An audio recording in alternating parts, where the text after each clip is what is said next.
que es vulvovaginitis. En endocrinología pediátrica vamos a ver lo que es diabetes en pediatría con cetoacidosis diabética, que es la complicación más frecuente dentro de las emergencias endocrinológicas.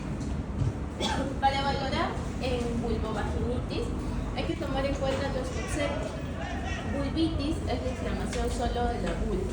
En cambio, la vaginitis es la inflamación de la vagina, pero suele estar acompañada de secreción vaginal. La vulvovaginitis es la inflamación tanto de la vulva como la vagina con secreción vaginal. En la edad pediátrica, a diferencia de las mujeres adultas, en las niñas generalmente se busca el agente causal y que suele ser incluso diferente que en la de la adulta. En la adulta generalmente pues puede ser por una bacteria, puede ser por clamidia, puede ser por tricomona o puede ser por Gardnerella, ¿cierto? Que lo van a ver o lo han visto en ginecología. En cambio, en la edad pediátrica está asociado a otros factores, incluyendo lo que es parasitosis en su mayoría. Dentro del vulvovaginitis en la edad adulta, lo que generalmente se receta pues son estos óvulos vaginales que pueden conllevar incluso que mata a ambos, ¿no? O ambas mata a los tres. En cambio, en la edad pediátrica no podemos usar estos óvulos de forma normal, porque generalmente tenemos que buscar la causa y no hacemos lo que es el ingreso de los óvulos en la edad pediátrica. Para valorar desde el inicio el microbioma vaginal, en la adquisición de la que es el microbioma vaginal que ocurre tempranamente en la vida, durante el nacimiento, ¿no? Durante el parto vaginal, el neonato se expone a microorganismos que se encuentran dentro del canal del parto y adquiere su microbiota inicial de la vagina, tanto de la mamá como de la parte también gastrointestinal de la mamá. Es decir, esta recién nacida ya adquiere un microbioma vaginal de la misma mamá. La flora vaginal normal, se tiene que tomar en cuenta que las bacterias van a constituir una microbiota vaginal y tienen una función clave, que es el mantenimiento del microambiente vaginal. Va a regular el pH y además limita el crecimiento de microorganismos potencialmente patógenos. Es decir, cuando hay un desequilibrio de estos componentes, de estos microorganismos, o cuando hay un aumento de los microorganismos patógenos, es cuando hay vulvovaginitis. La microbiota vaginal normal en la infancia está constituida por anaerobios gram positivos, por anaerobios gram negativos y por aerobios gram positivos. Dentro de los anaerobios gram positivos tenemos a la Lactobacillus, las bifidobacterias, el pectococo, el streptococo y el propio neobacterio. En cambio, los anaerobios gram negativos tenemos encabezando las bacterioides, ¿no? Y los anaerobios gram positivos podemos encontrar el Staphylococcus aureus, el Streptococcus viridans y el Enterococcus fecalis. Dentro de esta microbiota, cuando hay un desequilibrio, puede haber un aumento de esta secreción. Vamos a tomar recién nacida, puber y lo que es adolescente. En la recién nacida vemos una leucorrea fisiológica, es decir, una secreción blanquecina que encontramos en la zona vaginal o en la zona del pañal, que muchas veces se preocupan las mamás y mencionan qué es esta secreción, ¿no? Esta secreción se debe a un traspase hormonal de la mamá hacia la pequeña, hacia la recién nacida, y se conoce como leucorrea, pero es de tipo fisiológico.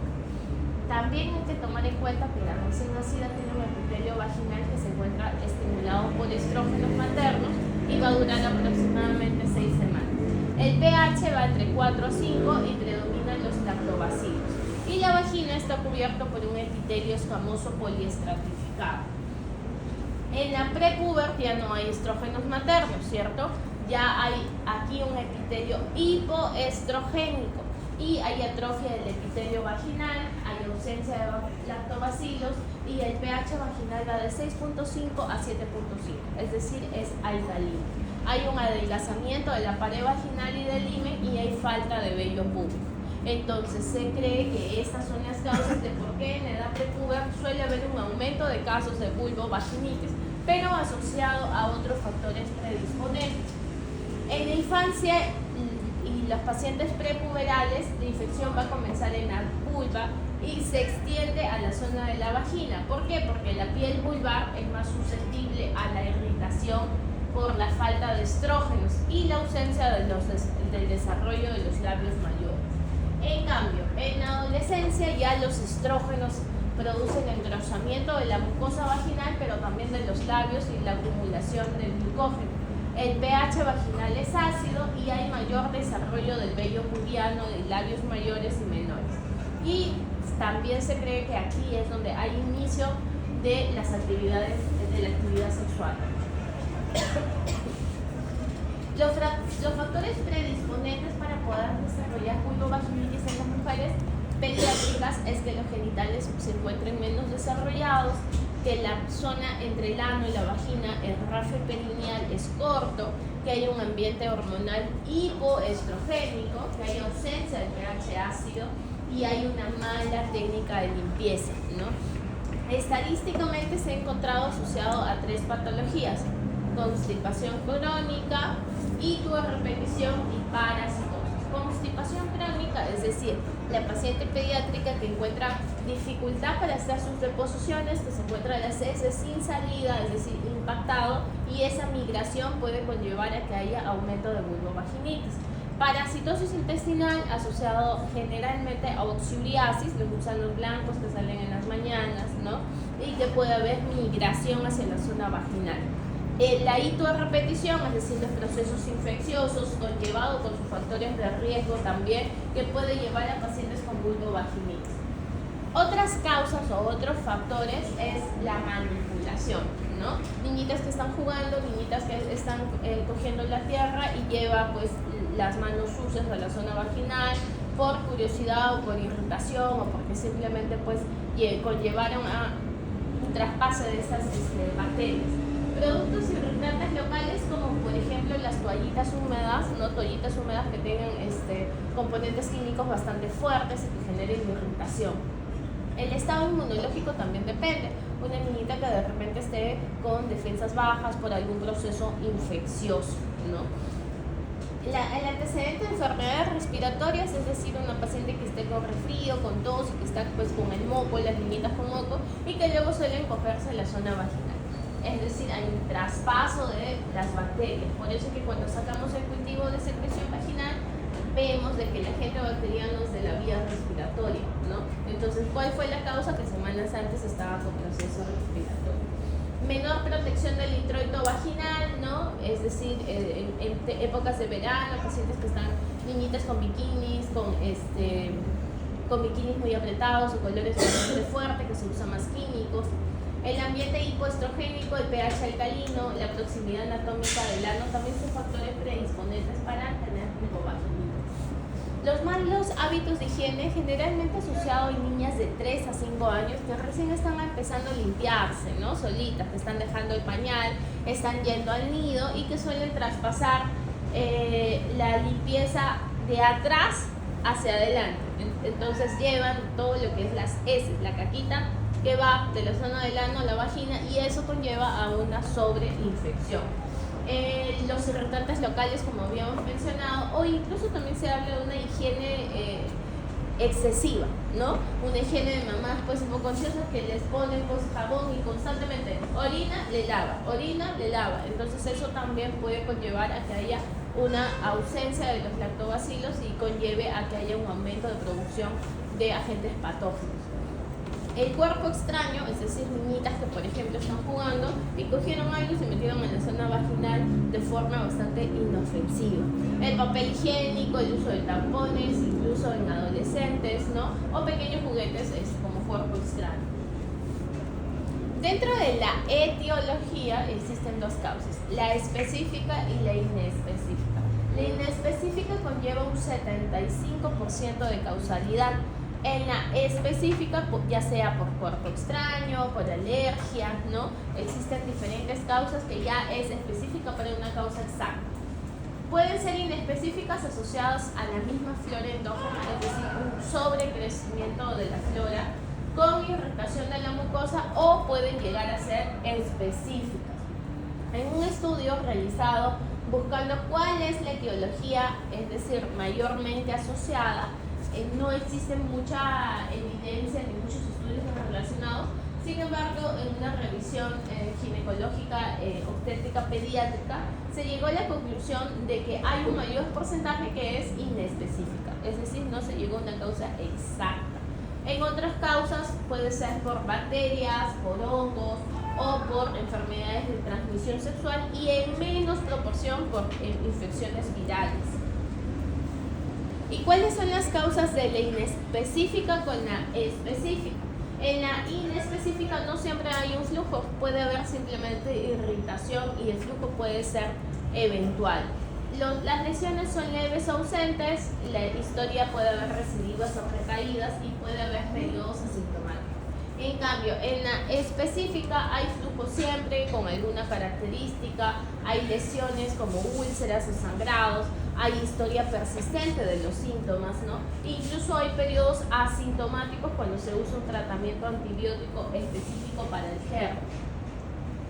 Entonces, si me viene una mamita con sangrado, yo tengo que preguntar, con secreción vaginal, tengo que preguntar, ¿tiene o no tiene sangrado? Si en el caso tuviera sangrado, yo tengo que sospechar causas como, por ejemplo, cuerpo extraño, tengo que sospechar menstruación, pubertad precoz, traumatismo, ¿no? Hasta abuso sexual tengo que sospechar. En cambio, cuando no hay sangrado, yo tengo que sospechar si es de la misma microbiota normal o si está asociado a un germen patógeno, ¿no? Germen patógeno de la vía respiratoria, pregunto si ha habido antecedente de procesos respiratorios antes. Patógenos de la vía entérica, es decir, si ha habido diarrea, ¿no?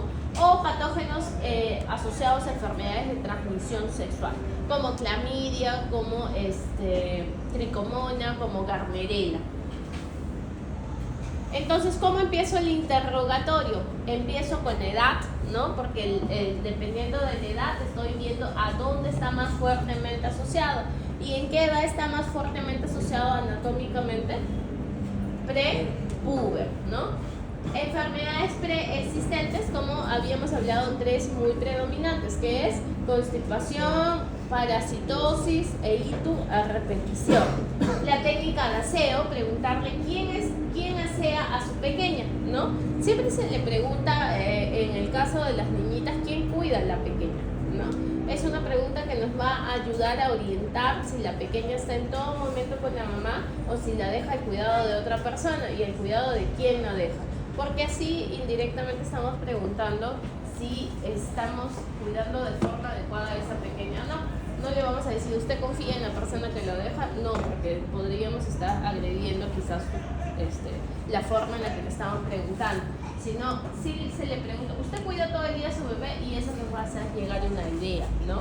Si es que estamos sospechando de un abuso sexual, por ejemplo.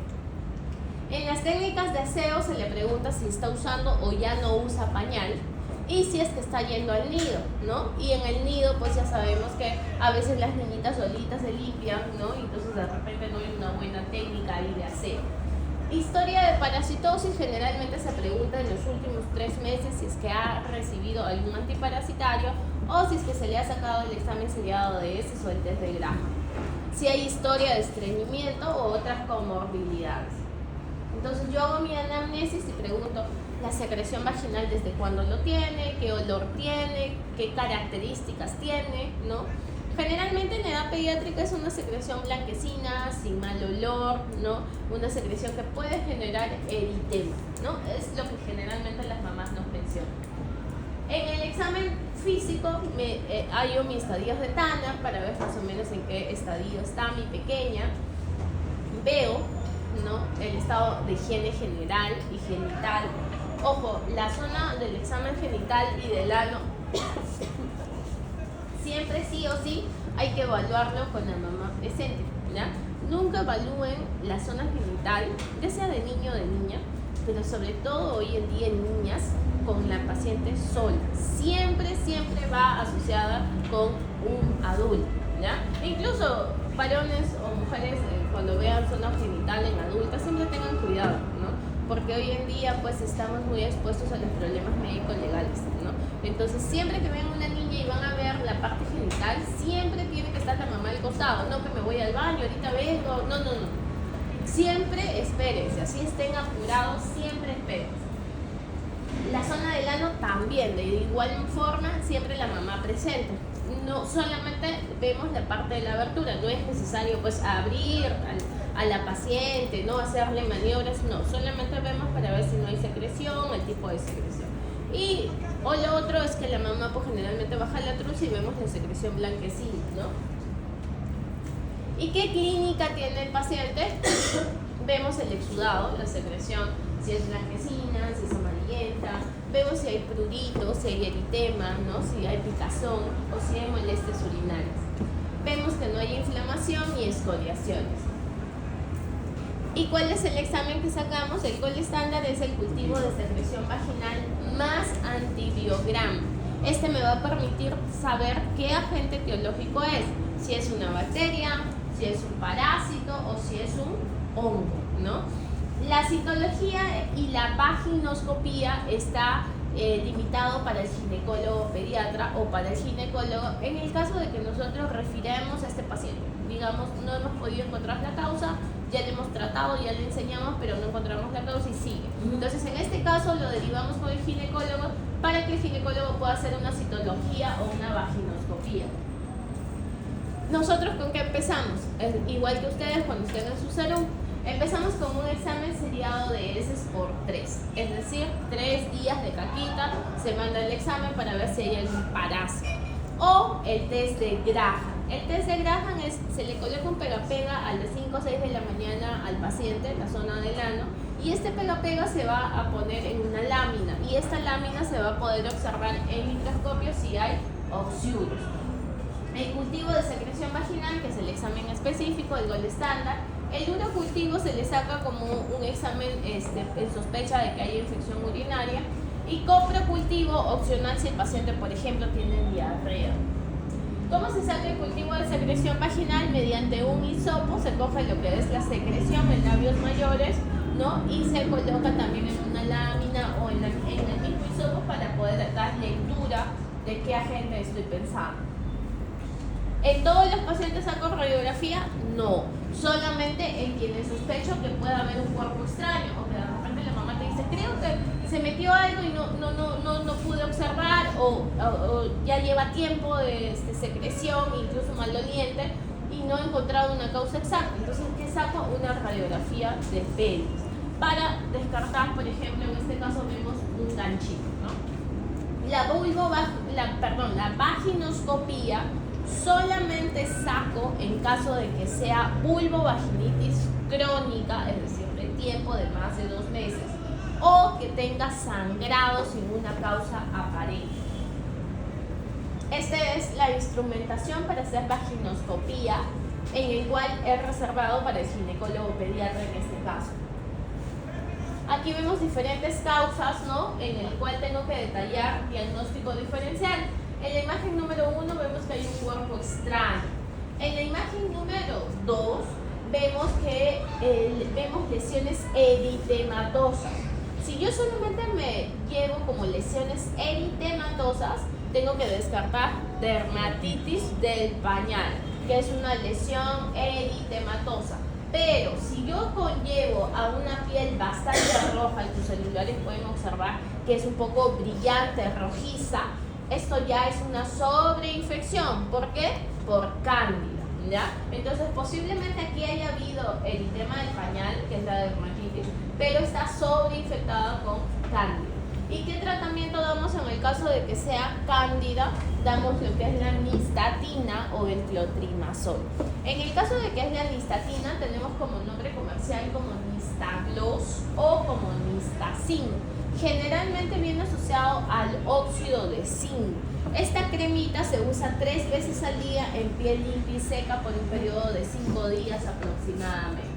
¿Cómo diagnostico si es eritema del pañal o candidiasis? En el tema de dermatología vamos a ver más específico, pero en conclusión, el candidiasis es rojo brillante, ¿ya? En cambio la dermatitis pues es prácticamente solo un eritema. La imagen 3 y la imagen 4 está asociado a la imagen 3 a enfermedad granulomatosa y la imagen 4 a esclerosis ligenosa. Son patologías muy poco frecuentes, pero generalmente no lo vemos en el día a día, ¿no? El 1 y el 2 son más frecuentes, sobre todo el tipo 2 en la edad de lactante o la edad que usan pañal. Entonces, ¿qué hago frente a un primer episodio? ¿Qué me dice la literatura? ¿Qué me dicen las guías? Si yo estoy frente a mi algoritmo del primer episodio de vulvovaginitis, no hago nada. Simplemente le enseño a la mamá hábitos de higiene. Pero nuestra realidad dista mucho de las guías europeas o las guías ginecológicas pediátricas. Generalmente en la práctica salud sacamos examen seriado de heces más desde Graham, más mi cultivo de secreción vaginal, ¿no? Si mi examen parasitológico seriado sale positivo, doy tratamiento para parásitos, dependiendo de qué haya encontrado, para el paciente y valoro si para la familia también. Si mi cultivo de secreción sale positivo, veo mi antibiograma y le doy el medicamento que esté acorde a este agente etiológico. Si sale negativo, a veces se activa, ¿no? Sí. Pero nada. La clase. Si sale negativo, insisto con las medidas higiénicas o valoro sacarle otro cultivo.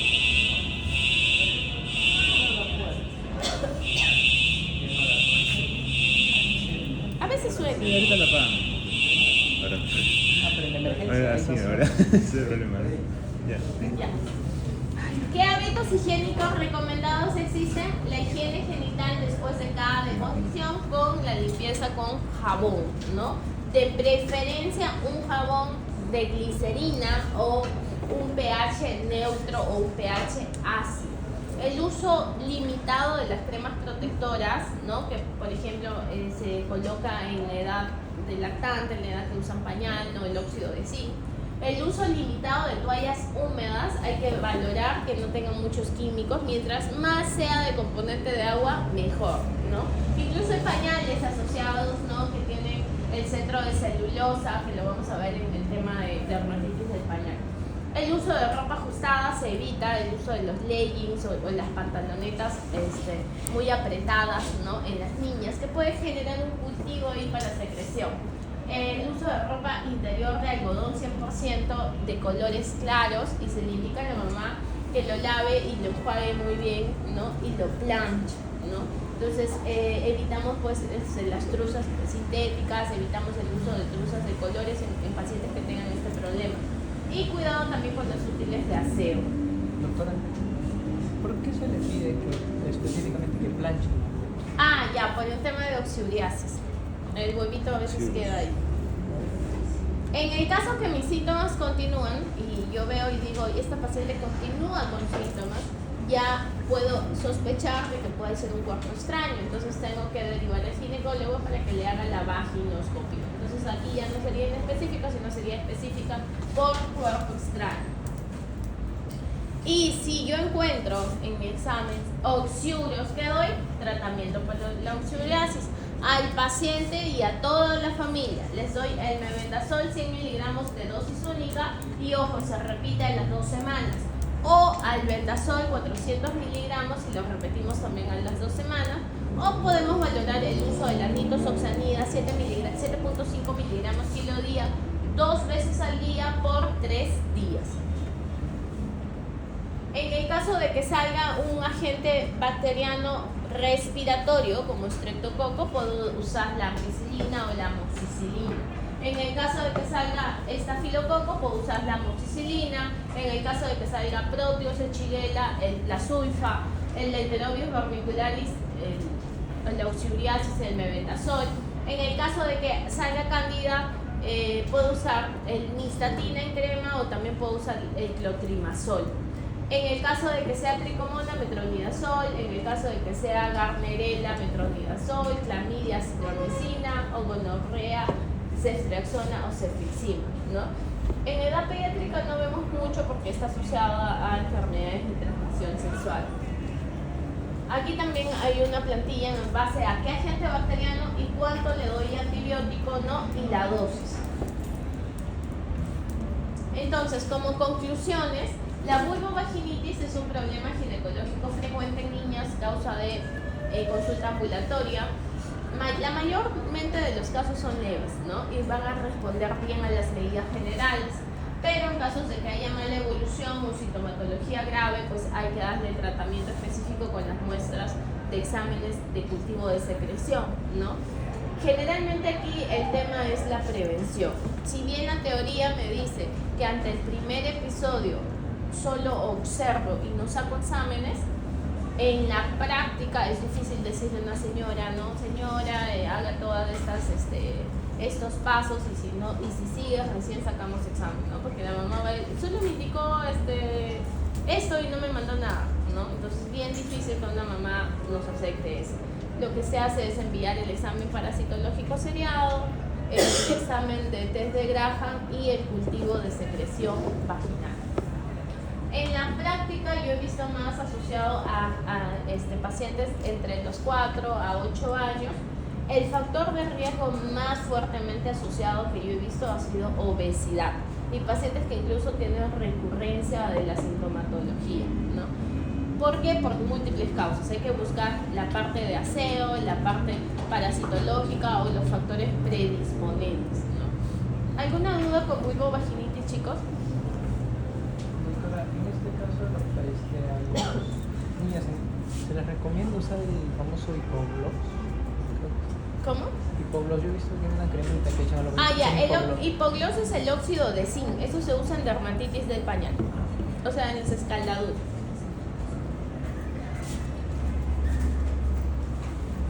O sea, con luz nitagloss es lo mismo.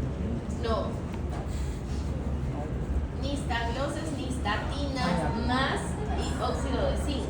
En cambio, hipogloss solamente es óxido de zinc. Igual que Simon.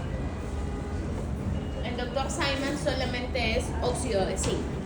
Nistagloss o nistacin es óxido de zinc, pero más nistatina. Es cuando ya hay cándida. Eso lo vamos a detallar en la clase de dermatología pediátrica. ¿Alguna duda con vulvovaginitis?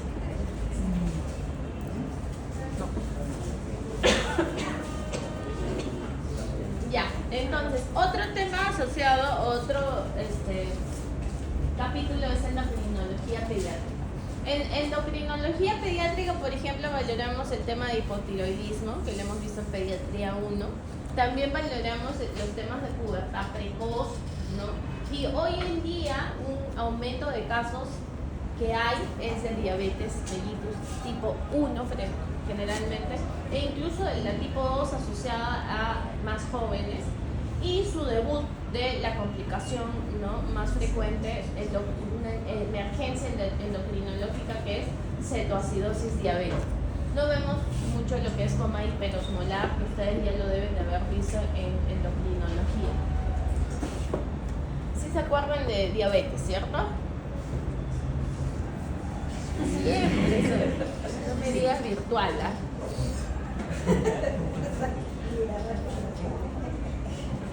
Endocrino. ¿Se acuerdan? Virtual. Está con su signo interior. ¿Te acuerdas, diabetes? ¿Qué es diabetes? Es una enfermedad metabólica, ¿no?, que se caracteriza porque hay elevados niveles de glucosa en sangre, hay una hiperglicemia crónica y se acompaña de modificaciones de catabolismo tanto de los carbohidratos, de los lípidos y las proteínas. Es secundaria a una deficiencia absoluta o relativa de la secreción de la insulina o una deficiencia absoluta de la insulina. Hablamos de resistencia de la insulina en la tipo 2. Hablamos de deficiencia absoluta de la insulina en la tipo 1. Es decir, es insulino dependiente. Si yo consumo carbohidratos, hay un nivel alto de glucosa. Para ello, a nivel del páncreas se promueve el aumento de la secreción de la insulina. ¿Para qué? Para que me bajen los niveles de glucosa. En cambio, la hormona contrarreguladora, ¿cómo se llama? Glucagón, que es hiperglicemiante. Lo que hace es que mediante un estímulo endógeno libere lo que es la glucosa en ayunas. Entonces, la insulina, ¿qué hace? Hipoglicemiante. Y el glucagón es hiperglicemiante, ¿cierto? Existen dos tipos de diabetes, se habla hasta de más de dos tipos. La tipo 1 es la destrucción de células beta del páncreas, ¿no? Que lleva una deficiencia total en la secreción de la insulina. Existe la autoinmune y la idiopática. La autoinmune es más frecuente en niños y en adolescentes. Idiopática es muy rara y afecta generalmente a individuos de origen africano o asiático. En cambio, en la tipo 2, que habíamos dicho que hay una resistencia a la insulina, su etiología es desconocida, constituye el 90% de pacientes diabéticos y está asociado mayormente con un índice de masa corporal mayor de 30, es decir, es 5 veces superior que cuando este índice es menor de 25. En la actualidad vemos un aumento de casos. ¿Después de cuándo? Después del COVID. Antes de pandemia no veíamos muchos casos. De igual manera, en mi forma práctica, cuando yo hice residentado, en 3 años habríamos visto 2, 3, es decir, 1 al año y esto. Cuando volvimos de pandemia, vimos al año unos 3, 5 casos por año. Entonces, vemos que el aumento de casos ha sido exponencialmente, ¿no? Hay una prevalencia de aumento en los últimos 5 años, ¿no? Y se cree que en los próximos años todavía va a seguir en aumento. ¿Por qué? Posiblemente por los cambios dietéticos que tenemos. Entonces, existe la tipo 1, la tipo 2, las de origen específico, es decir, defectos congénitos de la función de las células beta, las tipo MODY. Y la diabetes gestacional, que ya lo deben de llevar o que ya lo estarán llevando en ginecología. Ese sí, no me acuerdo mucho de diabetes gestacional. Tipo 1, tipo 2 y las tipo MODY. La tipo 1 es la menos frecuente, la tipo 2 es la más frecuente. Está asociado a antecedentes familiares, mayormente la MODY de 100%, ¿no? La edad de presentación generalmente es variable en la tipo 1, en la tipo 2 se habla, ¿no?, hasta de los puber, ¿no?, pero generalmente está asociado a la edad de 40, 50 años. Ahora se habla hasta de los 30, 35 años. El sexo es igual en ambos, pero en la tipo 2 es mayormente en las mujeres. El comienzo suele ser agudo o en la tipo 1, pero más lento en la tipo 2, ¿no? La duración de síntomas de tipo 2 puede llevar semanas a meses. La pérdida de peso en ambas es frecuente, asociado a obesidad generalmente en la tipo 2, acantosis generalmente en la tipo 2, hiperglicemia en el momento del diagnóstico es variable, cetoacidosis al momento del diagnóstico es variable, se encuentra en la tipo 1 mayormente afectada, ¿no? Entonces, empezamos con la tipo 1. La tipo 1 es probablemente el resultado de la destrucción de las células betas pancreáticas mediada por autoinmunidad desencadenada ambientalmente en un huésped genéticamente susceptible, que es ese resultado final autoinmune de la insulinopenia, ¿no? Y con ello va a conllevar a una hiperglicemia y también a una ruptura de los procesos de almacenamiento y de síntesis de energía celular que son dependientes de la insulina.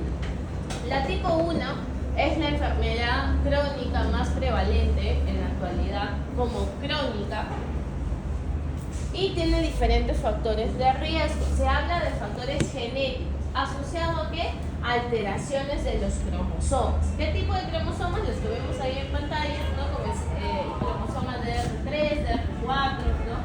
Todo ello asociado a la presencia, por ejemplo, del ácido aspartico, de la presencia de la arginina, es decir, una alteración a nivel genético.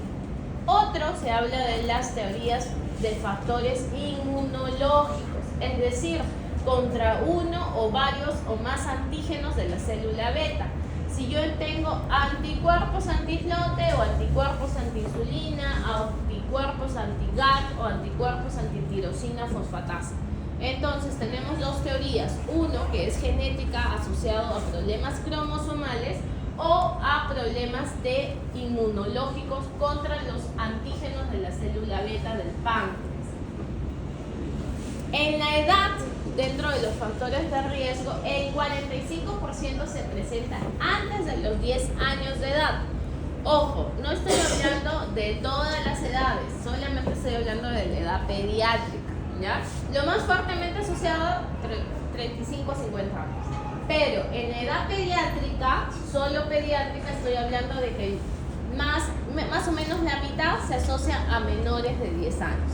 El sexo, no hay predominio a nivel de sexo masculino o femenino en la edad pediátrica, y se habla incluso también de factores ambientales, como por ejemplo virus, Coxsackie, rubiola, y también se habla de una introducción precoz de la leche de vaca. Pregunta, ¿a qué edad podríamos iniciar la leche de vaca? Sí.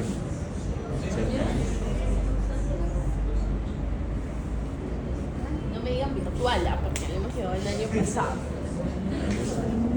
¿A qué edad?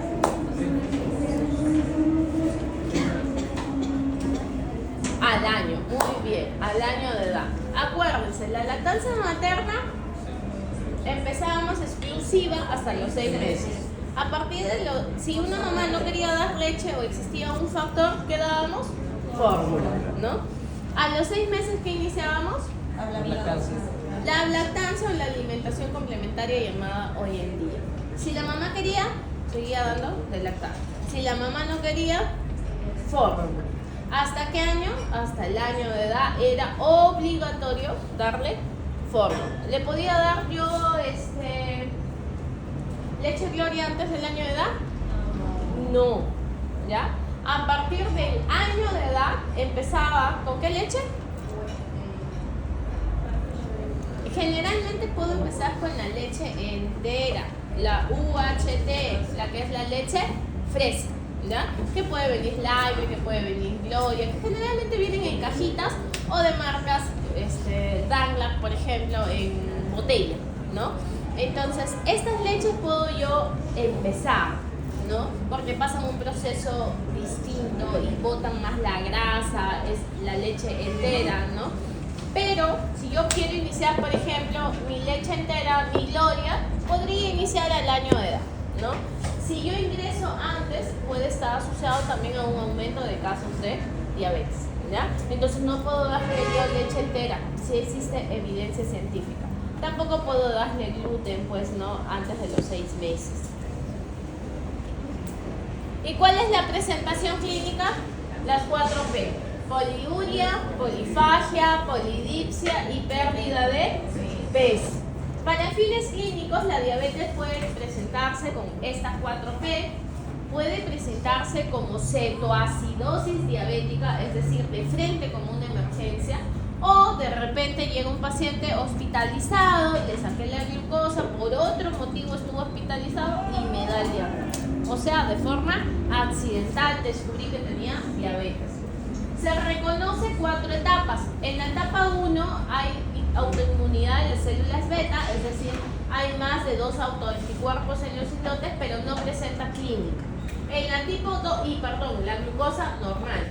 En la etapa 2 hay más de 2 autoanticuerpos contra los islotes, hay tolerancia anormal de la glucosa y no hay síntomas. En la tipo 3 ya se encuentra la glucosa elevada y generalmente tiene síntomas. Y en la tipo 4 es establecida de larga data. Entonces, ¿cuáles son las 4P? Pérdida de peso, polidipsia, poliuria y polifagia, ¿no? ¿Y el diagnóstico cómo es? Igual que en los adultos prácticamente, glucosa en ayunas mayor de 126, glucosa mayor de 200, hemoglobina glicosilada mayor de 6.5 y en algunas ocasiones se puede conllevar a tomar la prueba de tolerancia oral de la glucosa.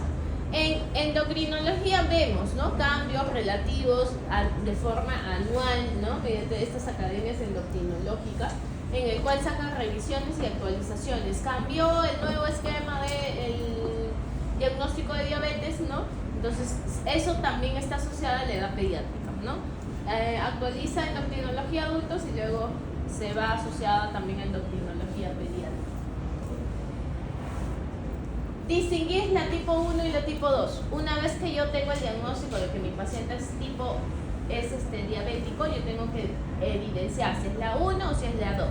La tipo 1 se caracteriza porque hay deficiencia de la insulina, ¿no? En cambio, en la tipo 2 hay una resistencia o una deficiencia relativa.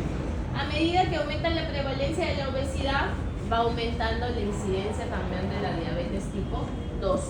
Y cada vez incluso se habla de considerar ambos tipos, tanto la 1 como la 2. ¿Y qué pruebas saco para diferenciar si estoy frente a la 1 o frente a la 2? Saco la insulina en ayunas y el péptido C, que en la tipo 1 se encuentra bajo, en cambio en la tipo 2 se encuentra elevado. ¿El tratamiento cuál es? Es un tratamiento multidisciplinario en el cual se educa a la mamá, a la familia, ¿no? ¿Qué pasa si viene un paciente que tiene diabetes y es obeso? Viene la mamá y es obesa, viene el papá y es obeso, y viene la hermana y es obesa. El tratamiento es para toda la familia en realidad, ¿no? Porque si cambiamos los hábitos debe de ser para todos, no solamente para el paciente, porque estamos viendo que hay un factor de riesgo familiar netamente. La educación, enseñarle, ¿no?, a la mamá, al papá, a qué se debió, a qué se debe, qué es lo que se espera con este paciente.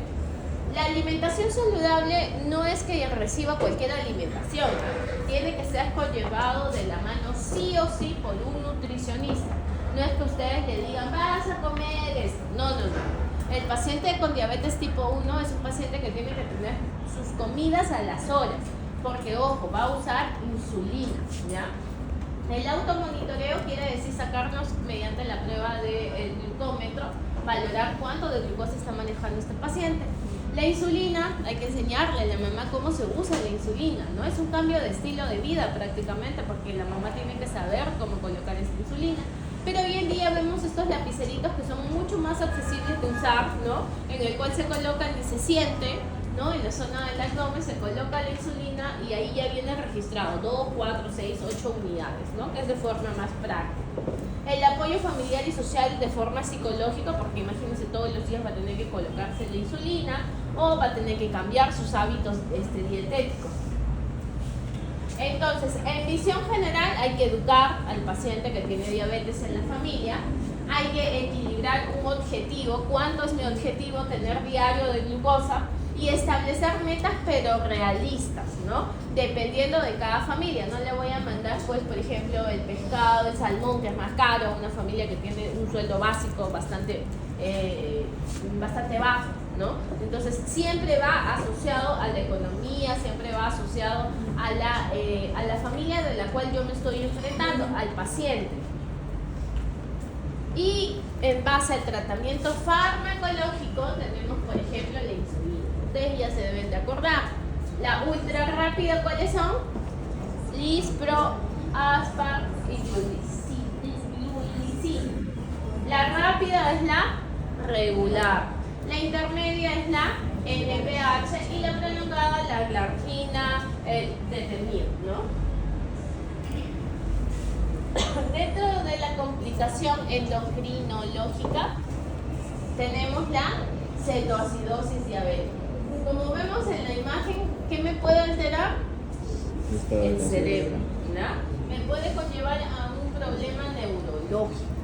¿Qué es la cetoacidosis? Es el estado de descompensación metabólica grave, manifestado ¿por qué? Por el aumento de cuerpos cetónicos y cetoácidos, que se desplazan en la circulación y con ello van a conllevar a una acidosis metabólica. Hay una disminución de la insulina en relación con el incremento de las hormonas contrarremoduladoras, incluido el glucagón, ¿no? Y con ello va a conllevar un aumento en la producción de la glucosa por el hígado y el riñón, conllevando una disminución de la utilización periférica de la glucosa, con la consecuente que hiperglicemia y hiperosmolaridad. sin embargo no llega a ser coma hiperosmolar, es decir, no llega a estos grados. Por tanto, las principales características de la cetoacidosis es cetonemia, cetonuria, acidosis metabólica y deshidratación. En la fisiopatología hay una deficiencia absoluta de la insulina mediante algún tipo de estrés, es decir, el paciente puede tener algún proceso infeccioso, puede tener una falta de adherencia al medicamento, puede conllevar a estrés, a múltiples causas, y con ello me lleva a un aumento de la insulina. Hay lipólisis, hay cetogénesis, hay cetoacidosis, ¿no? Conllevan una acidosis láctica y con ello a la deshidratación, ¿no? Entonces puede haber la hiperglicemia que genera la glucosuria, la pérdida de agua y electrolitos, y eso conlleva nuevamente a la deshidratación. En epidemiología de cetoacidosis fue descrita en Alemania por Kussmaul en 1874, en el cual se manifiesta que fue esta causa el responsable de 2/3 de los fallecimientos en los diabéticos. En cambio, a partir del año 1921, cuando se descubre la insulina, la mortalidad de estos pacientes disminuyó abruptamente, llegando a una prevalencia de un 4% a un 0.3%. ¿Y cuáles son los factores que me van a desencadenar que mi paciente tenga cetoacidosis? El debut, ¿no? Es decir, yo descubrí que este paciente tenía diabetes tipo 1 con mi complicación, que es la cetoacidosis. Con el aumento de las necesidades de insulina, es decir, tenga algún proceso infeccioso, tenga alguna neumonía, algún tipo de estrés. Errores en la administración de paciente que esté recibiendo insulina, haya subido de peso o se le colocó mal la insulina. La administración de fármacos hiperglicemiante, ojo, aquí tengo cuidado con los corticoides, ¿no? O otras causas como por ejemplo transgresiones dietéticas, ¿no? O consumo excesivo de glucosa. El factor desencadenante más frecuente en la edad pediátrica está asociado a neumonía e infección urinaria hasta en un 40% de los casos. Es decir, este tipo de manifestación me va a generar a conllevar una complicación con la glucosa y la cetoacidosis por ende. ¿Y cuáles son los criterios diagnósticos? Hiperglicemia, glucosa mayor de 250. Saco mi AGA y encuentro acidosis metabólica. Para que haya acidosis metabólica, mi pH está menos de 7.3 y mi bicarbonato menos de 15. Para valorar mi gravedad, en leve el pH está menos de 7.3 y mi bicarbonato menos de 15. En moderado, mi pH está menos de 7.2 y mi bicarbonato está en menos de 10. Y en severa, mi pH está en menos de 7.1 o mi bicarbonato está en menos de 5. ¿Cómo creen que está este paciente con severa? Comatoso, en estupor, ¿no? Que también hay aumento del anión GAP, acidosis láctica y acidosis hiperclorémica. Dentro de las situaciones especiales, la acidosis hiperclorémica y el anión GAP normal genera una recuperación lenta de la acidosis, y el coma hiperosmolar o hiperglicémico no cetóxico tiene valores de lactato mayor de 7. Entonces tengo tres tipos: la leve, la moderada y la severa. Mientras menos el pH menos de 7.1 es más grave, ¿no? El valor de la glucosa, el pH y el bicarbonato generalmente. Mientras más alta mi glucosa, más grave es. Mientras menos mi pH, más grave es. Mientras menos mi bicarbonato, más grave es. Mientras más grave sea, mi paciente va a estar en estupor, en coma. En cambio, mi paciente con una cetoacidosis diabética leve es un paciente que está alerta. En cambio, un paciente con cetoacidosis diabética moderada, un paciente que puede estar somnoliento. Entonces, yo tengo mi paciente que está con sospecha de cetoacidosis. Yo considero, ¿es un paciente que tiene ya el diagnóstico o es un paciente que no tenía el diagnóstico antes de que llegue a la unidad de trauma shock, por ejemplo? Si yo veo que es un inicio de diabetes, es decir, no tenía sospecha que mi paciente es diabético, lo hospitalizo, ¿ya? Y valoro sacarle un AGA. Este AGA me va a decir si mi pH está menor de 7.25 o menor de 7.3. Si está menos de 0.3 lo puedo manejar en mi unidad de cuidados intermedios, le coloco la hidratación, la insulina, ¿no? Lo hospitalizo. Pero si mi paciente está con una cetoacidosis grave, este paciente va a requerir sí o sí una unidad de cuidados intensivos, ¿ya? Y después de que lo he hospitalizado, este paciente tiene que pasar por una unidad de endocrinología pediátrica. No es que simplemente yo lo manejo y ya le di de alta, señora, no. Ese paciente tiene que pasar por un endocrinólogo pediatra sí o sí, porque el equipo de trabajo es multidisciplinario, no solamente es pediatría, sí o sí tiene que pasar por endocrinólogo, nutricionista, psicólogo. Si mi paciente ya es diabético conocido, valoro si hay cetonuria positiva o negativa. Si hay cetonuria negativa, pues ajusto la dosis de insulina, de repente subió de peso, ¿no? Y el manejo puede ser ambulatorio. Saco mi AGA. Si mi AGA está normal, valoro también si mi insulina está a dosis adecuada y tratamiento ambulatorio. Si mi AGA está normal, de igual manera, valoro el pH y el bicarbonato. Si es leve o moderado o si es severo, va a una unidad de cuidados intensivos. ¿Se pueden observar otros hallazgos en niños con cetoacidosis? Sí. Por ejemplo, pacientes que presentan anorexia, náuseas, vómitos, ¿no? El dolor abdominal puede incluso conllevar a una sospecha de apendicitis. Paciente que tiene respiraciones profundas del Kussmaul, ¿no? Todo paciente que llegue a tu unidad de trauma shock o a tu unidad de emergencia, siempre valoren sacarle la glucosa, ¿ya? Así la mamá te diga, no, estuvo con tos y tú piensas que es una neumonía, siempre saquen glucosa porque se pueden llevar una gran sorpresa de que no es crisis asmática per se, sino era una cetoacidosis diabética. ¿Por qué? Porque tienen respiraciones profundas llamadas de Kussmaul. Hay signos clínicos también de depresión de volumen intravascular como taquicardia, ¿no? Disminución de la turgencia. Y hay hallazgos neurológicos dependiendo de la gravedad, desde somnolencia hasta coma. ¿El manejo cuál es? Restaurar el volumen, disminuir las concentraciones de glucosa, restaurar la tasa de filtración glomerular, corregir los desequilibrios hidroelectrolíticos y manejar si es que, por ejemplo, hay un evento precipitante, como por ejemplo una infección urinaria, darle el antibiótico, o una neumonía, manejar el tratamiento antibiótico. ¿Y cómo hidrato? Como una deshidratación severa. ¿Con qué? Con cloruro de sodio de 9%. ¿A cuánto de dosis? De 10 a 20 mililitros por kilo estás.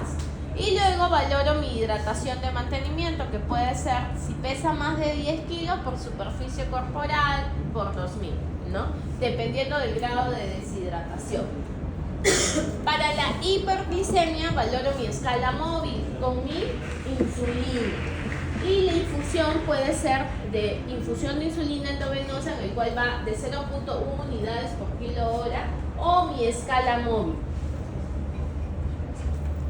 Ahora, la escala móvil es cuando es más de 250 miligramos de glucosa, y valoro cuánto de unidades le tengo que dar de insulina, ¿no? De 250 a 300, va tantas unidades, de 300 a 350, de 350 a 400, ¿no? Es decir, mientras encuentro en ese valor de glucosa, le doy cuántas unidades de insulina, ¿no? Eso es lo que se conoce como escala móvil. Ahora, ¿cuál es el otro diagnóstico? Que no lo vemos mucho en pediatría, pero sí en edad adulta, y le he colocado para que más o menos se acuerden y diferencian el estado hiperosmolar y hiperglicémico. Aquí la glucosa no está en 250, aquí la glucosa está volando, está en más de 600. Aquí hay acidosis, sí, pero es mínima. El bicarbonato generalmente está más de 15. Hay cetosis ausente o hay leve, pero lo que sí está muy elevado es la osmolaridad, ¿ya?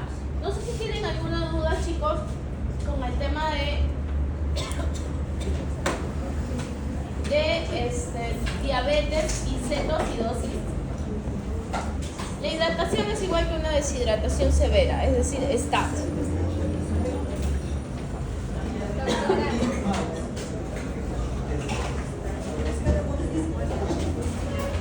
Sí, de 2 a 3 unidades, de 1 a 2 unidades, de 3 a 4.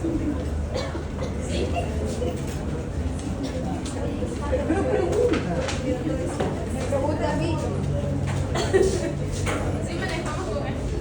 Pero en estos casos manejamos por infusión, hacer mutuo unidades por fin.